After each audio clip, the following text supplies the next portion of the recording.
Okay, so you know my son Joshua. Yep, sure do. So he's been into drones, into FPV drones. That's first person view for those who don't know, with the goggles, and you fly them around. A lot of people, there's like racing tournaments and all kinds of things they do with them. But so he's been building his own. Next level of, for those who played the arcades and you're in the race car sitting there at the arcade. Oh yeah, sure. Then it moved to video games. Then it moved to the Oculus. Now it's moved to the actual drone is flying. Yeah, and in this case is, you know, like if you're driving a car around, you can't crash into yourself, but with the drones, you can crash into yourself. So anyway, so yesterday he's like, "Hey, Dad," because when we started this like a year and a half ago, and I bought a cheap drone off Amazon so that we could have the controller and the headset, and then I got a training simulation so that they could actually practice flying the drones in a simulator before they, you know, wasted a bunch of money crashing actual drones. And so they all learned how to fly using the training simulator. And now my two oldest boys are flying FPV drones live, and they crash infrequently, but usually it's not so bad they can't just keep going. Sure. Anyway, so he since upgraded his own equipment, and he's got like I don't know how expensive the remote is. It's like probably $200 remote, whereas before I didn't even spend $200 on the whole kit. Just his remote is. Gotcha. But he wants to fly my the little 3-inch drone that I bought using his new remote, but the frequencies don't match, and he needs to get an add-on for his remote. So he first started trying to convince me to upgrade my old remote, saying, because he's also got new electronics, and so he would get so he's like, we could upgrade the switches and all this stuff. I was like, no, like I've got enough going on right now. I'm not involved in that hobby. If you want to do something, you do it. Well, but it's your drone, and so he was hoping that I would fund it because it was to do something with the kit that I bought. I was like, no, if you want somebody to pay for it, just go start a GoFundMe. Right. He didn't know what GoFundMe was. Oh, okay. 5 minutes later, he's on his computer and setting up a GoFundMe. Less than 24 hours later, he has his first $50. Oh, nice. And he was only looking for $60 for me, so he's almost made his goal. And so I think what this, like a lot of what this highlights is the ability to focus and for quick decision making. Like I made the comment flippantly because I'm like, no, if you want to do this, you go figure out how to make the money and whatever, go start a GoFundMe. Yeah. And so he did, and he made in less than 24 hours, he got somebody to give him $50. Nice. And so when you think about that speed of decision making, how many times have you met with a business owner, or how many times have you yourself said, you know I should really do that thing? You know, and I have a business coach, and one of the things he's told me over and over and over, he says the most difficult part of being a business coach is the fact that the person that the coach is working with, the business owner, knows what to do, and the coach has almost no power to get them to do what they already know. The business coach can try all these tricks and ideas and motivational hacks and what have you, but he says that business coaches across, it's universal, cannot seem to get business owners to take the action they know they need to take, which is why a business coach is even there in the first place, is to help keep that business owner on task, staying focused, getting the work done. And so that is the weakness of humans, and the business coach is there to help. But he's like, even with us, people, he's like, I've had customers that I had to fire because it would be a year and a half later and they still haven't taken the action that they knew they needed to take after the first meeting. And he's like, there's no point in me taking your money because you're not progressing. I'm not benefiting you, and you're not moving where you want to be. So go find someone that can motivate you. Right. Yeah.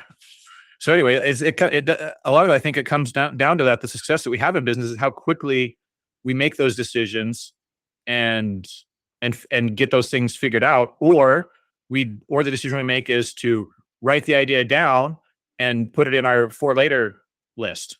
It's like, I wrote it down, it's there, not something I'm going to mess with right now. Like either way, making a quick decision about an idea is one of the keys to having sustainable and continued success. And that for later idea is so powerful, because as business owners, we start getting our minds just chock full of these new ideas. And then we're sitting over here trying to work on what we should be. And the new idea just keeps popping back into our head and popping back. And we're like, oh, maybe I should. And then we get distracted over and over. But that act of writing it down ensures we don't lose it, which is a great brain release, huge stress release as well. Plus, we now can go back to our ideas later and vet the ones that are actually really good when we're not stuck in the moment of our body and brain being excited about something. Right. Well, and because our brains are good for a lot of things, but one of the things that our brains are good at is keeping loops open.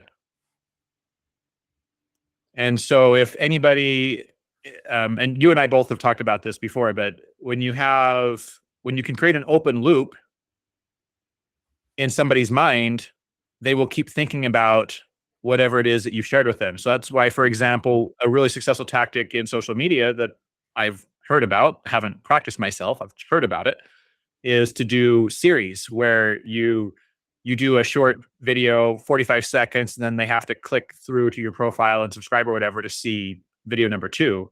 Yep. The video number 1 creates that open loop, which then makes people more likely to want to see what happens, because a lot of people can't close those loops. And so one of the tricks to being successful in having a list of for later is you have to be able to trust that your for later list isn't going to get lost.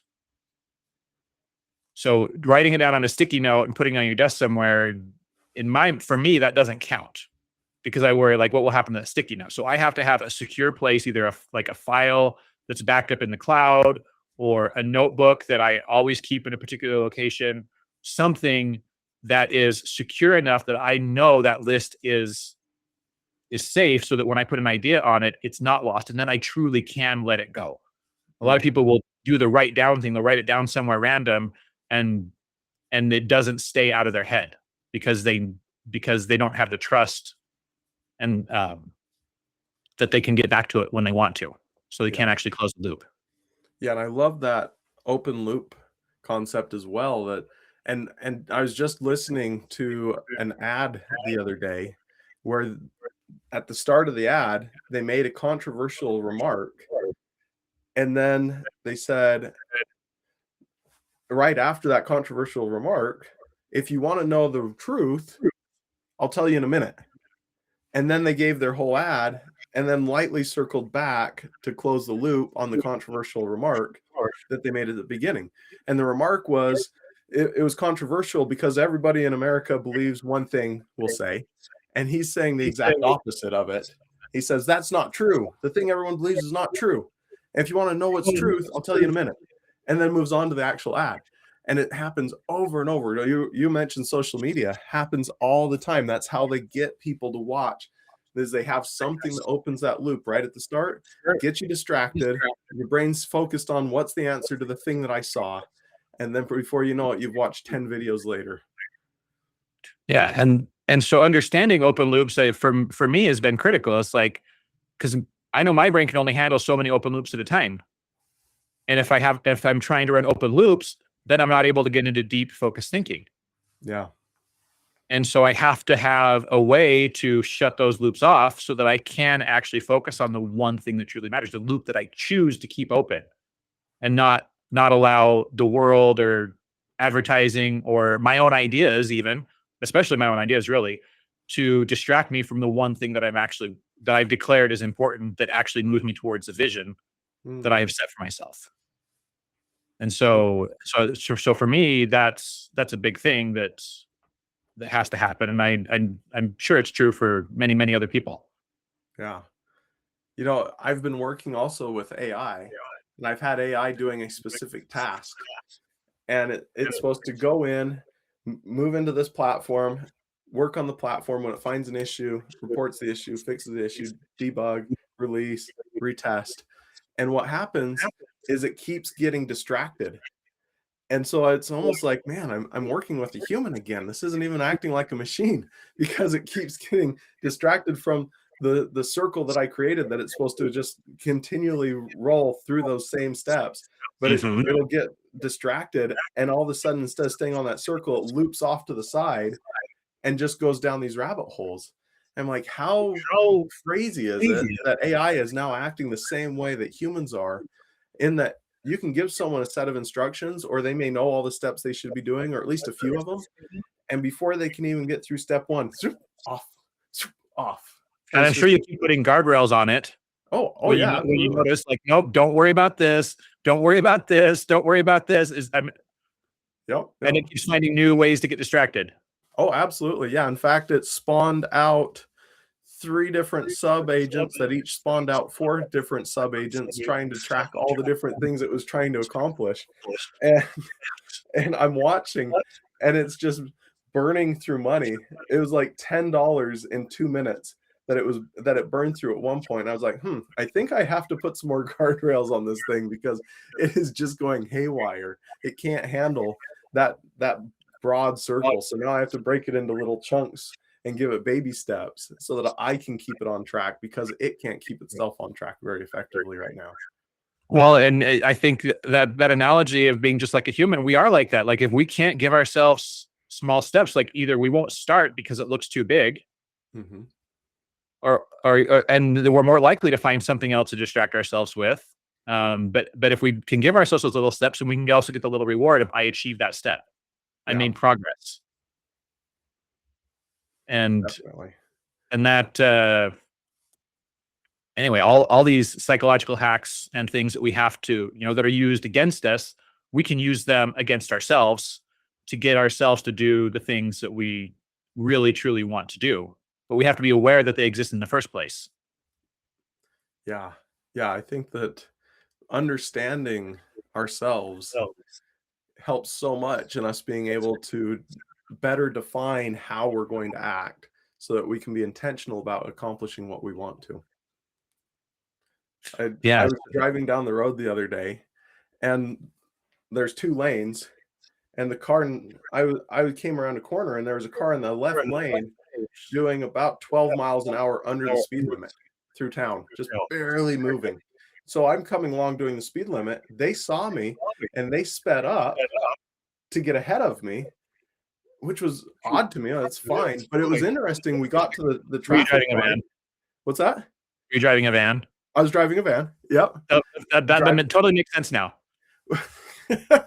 But we get to the light, and again, they just barely driving along. I get ahead, and all of a sudden, they've got to be doing 15 over the speed limit to get back ahead of me, to ensure that I don't pass them.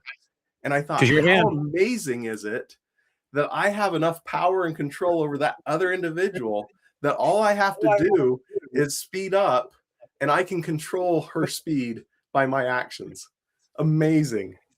Like, for those of you who have never actually driven a van long distance on a road trip, or even just around town, when you're driving a van, people treat you differently compared to if you're in a car or a truck. Like, they do not want to get behind you at all. Like, for whatever reason, they're like, there's this psychological thing, and I don't even know where it comes from. I can't point to anywhere in pop culture or anywhere else, but it is a phenomena that I'm sure we could do a study on and get actual scientific results. So everything I'm sharing right now is anecdotal, but everyone who has driven a van for a significant amount of time can confirm that people behave differently when you're driving a van compared to when you're driving, when I'm driving my truck. It's very different than when I'm driving my van. Right. Yeah. Or a motorcycle. Yeah. They expect you to get ahead of them if you're on a motorcycle. Right. I was riding a bike through town, and the lanes ended, and this lady just came buzzing up, but I was on a motorcycle in the lane that she had to merge into. And she got super nervous because the engine, she can hear the motorcycle. And so she thought I was going to rev up to burn by her. I'm just on a Sunday morning ride, right? Just totally relaxed. But she's all nervous. Where did he go? Oh, is he going to pass me? And expected me to pass her because I'm on a bike. Totally different world. Van, they expect you to stay behind them. Motorcycle, they expect you to get ahead of them. Yeah. Anyways, so all these different things, and as you say, like knowing what our Is there analogy there with vans and motorcycles and the way that we operate our businesses? Well, I think the closest thing that I can come up with is that idea of Pavlov's dogs and how people get conditioned a certain way. And before you know it, you can just start ringing that bell. And they'll And start whatever drooling. that bell is, they start drooling. And I can do that with a motorcycle. I can do that with my van. I can walk into a meeting and trigger people by the words that I say. People get triggered by emails that come in. They get triggered by feeling like they're not growing their business the right way when they're in the wrong room with the wrong people. And so there's so many triggers that humans have. And if we're not aware that we're being triggered, then we're just getting manipulated by our subconscious and by our environment to the nth degree. Yeah. So it sounds like the trick is to be able to disconnect all of those triggers. Well, maybe not even disconnect, but just recognize is the Yeah, first. yeah. Yeah, Sunlight recognize what's sanitizes. going Just on. shine a light on them. Yeah, exactly. Because you may want some of those triggers. Well, I think that's where it's being intentional about how we use these things to help us move forward to where we want to go instead of being distracted or not making decisions quickly or whatever it is that holds us back from doing the thing that we know we need to do. Because as you say, most of the time, business owners know what they need to do, even if it's I don't know what I should be doing. Then the thing that you need to do that you need to do is go figure out what you should be doing. Yeah. I like so like even not knowing, you still like that in itself is knowledge of what you need to go and do. And so there is no question that everybody knows what they should be doing. The question is, how do we make it so that should and the act of doing are as close as possible? Mm-hmm. Yeah, do you remember that conference we went to a little while ago where there's the 4 groups at the table, or you and myself, one group, the other group. One group, they were just eating it up. What do we do next? How are we going to do this? Okay, great. Got that note? Yeah, let's do that. Okay. And then the other one's sitting over here, smug as can be. And we start talking and, hey, have you thought about this? Well, yes, I've thought about all of that. And I know I need to do that. And there was nothing you could do to help the know-it-all group. But I bet if we checked in on both of them, the know-it-all group has still accomplished very little, and the ones who are hungry for it have probably moved mountains in their progress. Yeah. Well, especially with the number of limiting beliefs that we shattered for them. Oh yeah. Like all the things that they thought were standing in their way, all of a sudden are no longer standing in their way. So yeah, that's yeah, I bet there is a huge difference. It would be interesting to reach out to them and find out where they're at on their various initiatives that they shared. Yeah, that would be fun. It was also interesting. I was consulting with a company recently, and they were trying to figure out how to grow their business. And I came in alongside. I had all the normal stuff, but their business had a really unique opportunity, and I don't have a better word for it than to Disneyland it. Like, you go to Disneyland and it's this whole experience. And people go there for that experience, and they step into the Disneyland experience. And while they're there, it's just this amazing whatever. Like, people We might all have preconceived notions of what that experience is. Right, but you get the idea. I go there to pay through the nose, and my children go there to have a magical time. So this business was ripe, absolutely perfect for that. We walked through, we came up with a strategy of long-term things to do, very short-term things that they could do. We talked about things that would be high effort, low effort. And so we moved the low efforts up to the front, and it was kind of like this staircase where you get the low-hanging, the easy steps first, and then as you go up, right, you're going to go. And we had it all planned out. They were about to get started, and then they messaged me back, and they're like, "Thanks for all your ideas. It was great. It's too much work. We're not going to do it." How could you not do it? Their business would have 10x'd in the next 6 months. Easily would have 10x. And then they would have gone to, most likely, to a franchise model, and it would have just blown up across the country. And I'm like, oh my goodness. But it was too much work. It wasn't that it was too much work. They didn't know how to do some of the hard steps that were 10 steps away, and they forgot they were supposed to focus on today's steps. So again, they got distracted, saw, wow, there's no way I can bench press 500 pounds, so I'm not even going to try and bench press the bar. Well, I think that gets into the distinction between management and leadership. It's like, so this company that you met with, they wanted to be able to manage their business. They wanted to be able to manage their life, meaning that they wanted to make what was going to happen already. They just wanted to ensure that it happened. Whereas leadership is, I don't know exactly how we're going to achieve this big vision, but we're going to pull the future into the present. We're going to create whatever it is. We're going to attract it into the now, and we're going to figure out what we need to do along the way. It's like the difference between a leader and a manager. A manager just, okay, this is what's supposed to happen. I just make sure it happens. A leader's like, I don't know exactly how to make this thing happen, this clear outcome that I want, but we'll figure it out as we go. And that difference was, it's going to be too much work. It's like, as you say, your analysis is probably accurate. They weren't willing to lead their own life. Yeah. And if it had been spelled out even clearer for them, but you and I both know you can't spell out that 10th step. It would have needed to change by the time we got there. Even if you do spell it out, like you said, it's going to be different. It's going to change. Yeah. So you might as well focus on 1, 2, maybe 3. Get through number 1, adjust 2 as soon as you get through 1, adjust 3 when you get through 2, and you can keep kind of an idea. But it's almost like people. What is it when you can see up close and not far away? Myopic.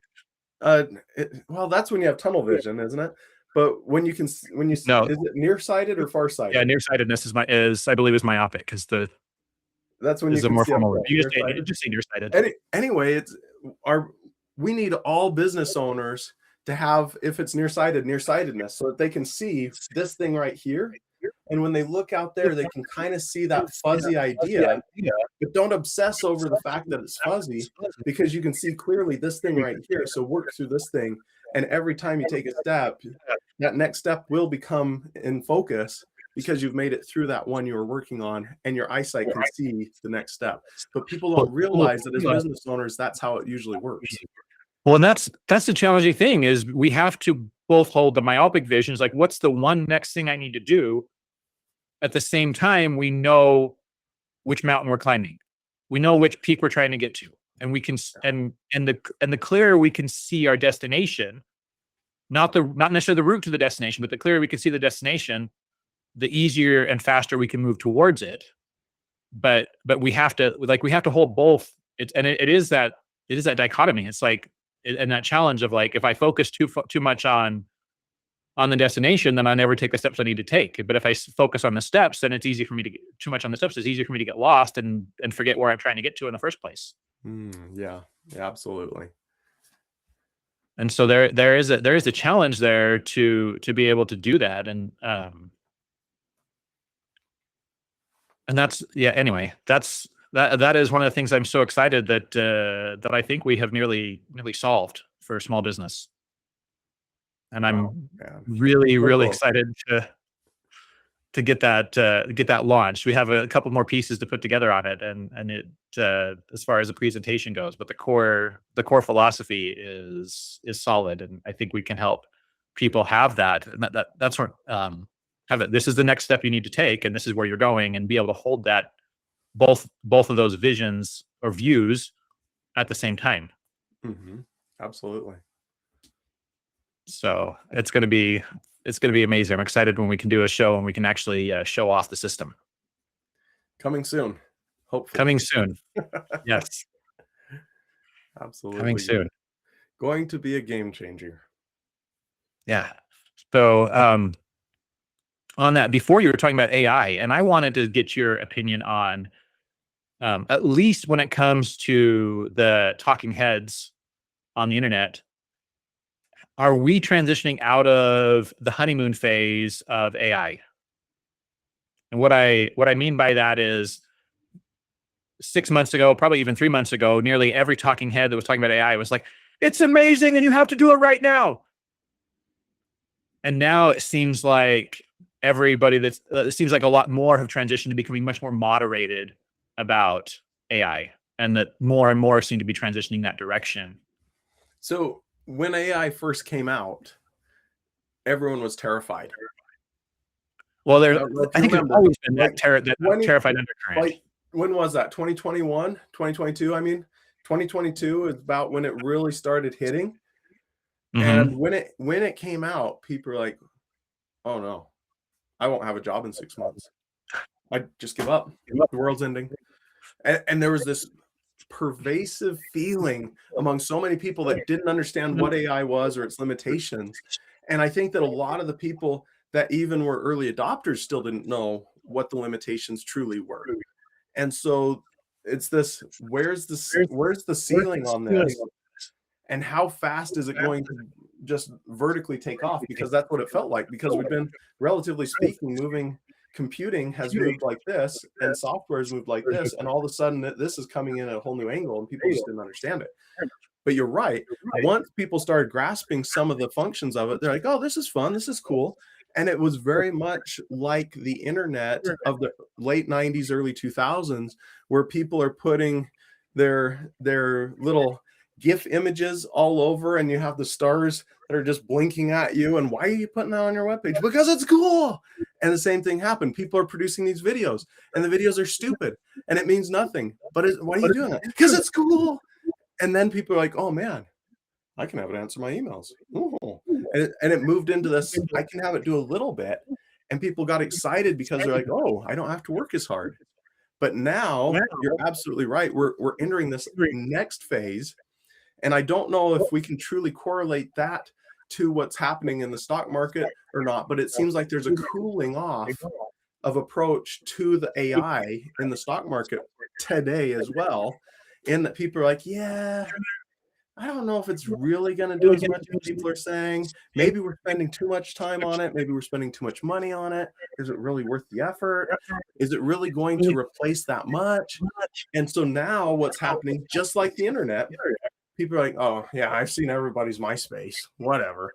Don't you? And then it gets built into the fabric. And that's what's happening now. It's getting built into the fabric. We saw the exact same process happen with blockchain. And then like, oh, cool. And then, oh, look at this. I can buy this little picture of an ape or whatever, and I can spend $1 million on it. Oh, that's awesome. And then it's like, oh, hype's over. And now it's getting built into the fabric of the internet and the way the internet works.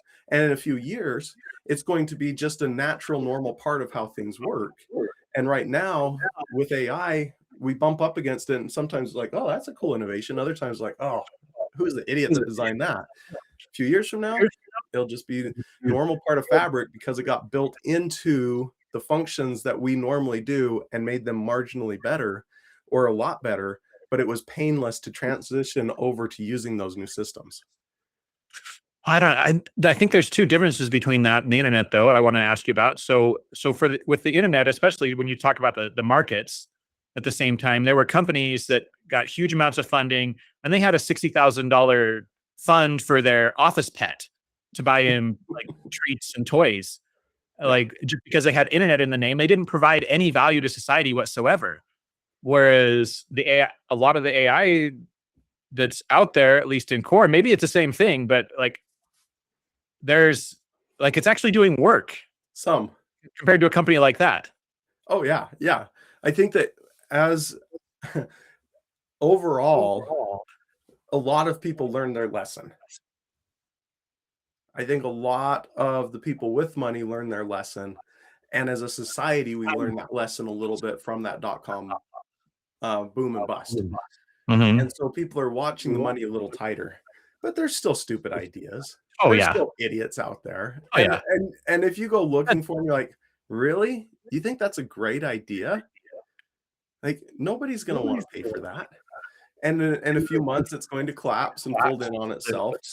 And we still see those same types of things happening to a small degree, where people may get a lot more money than they necessarily need, and then they start spending it in weird ways. But I don't think that it's quite as extreme, because the internet was such a revolution for the way That business level of and life was. connectivity Well, was well, I think even more than productivity, it just felt like our entire lives got turned completely upside down. no, I mean, I said connectivity, the way Oh, everything connectivity. Yeah. Yeah. And so when that happened, it was such a large shift in society that people just didn't even know how to react. But we've been through that a few times with different versions of the internet. So this feels a little more familiar, even though it still shifted things in a huge way. That's fair. But where's the top? Where is it going to, like, are we still on that curve, or have we plateaued? Is it going to go up again? So now you're asking me to have my crystal ball. Now, Yes, I am. I will tell you what we have seen is that technology hasn't stopped yet. It doesn't matter where the tech is. It doesn't matter if it's AI tech. It doesn't matter where. Humans haven't stopped pushing the envelope. And so because that envelope keeps getting pushed, innovations keep happening, and new ways of doing things keep getting better and better and better. And better, I define as faster, better, faster, cheaper, and higher quality. That's what better means to me. And so as producing goods and services for society, we can do it better, or in other words, faster, cheaper, and higher quality. So that's going to continue to happen with AI at a base level technology. But now it's a question of, what are we going to do with that AI? I was talking to someone the other day, and they're like, oh yeah, Elon Musk is toast. His AI is terrible. And I said, now just think with me for a second. Who is it that took over the internet? Who owns most of the internet traffic? It's Google. Number one website on the internet is Google. What did Google do? Google made sure that they owned half the devices in America. Who was it that won the original software wars? It was Microsoft. What did Microsoft do? They made sure their software was on all the machines that we bought. What is it Elon Musk's now doing? He's building cars. He's building robots. And he's building a network that will connect all the pieces. So his AI maybe doesn't have to be the most cutting edge, but it's going to be there to support all of the hardware, all of the physical items that humans are going to buy. Doesn't seem like he's losing to me. You've got a 15-year plan. Seems like you're working it right up that chain really well. Yeah. Well, anyway, I think we're about out of time, but so you got me rolling again. You got to quit doing that. I'm going sometime. All right. Thanks. See ya.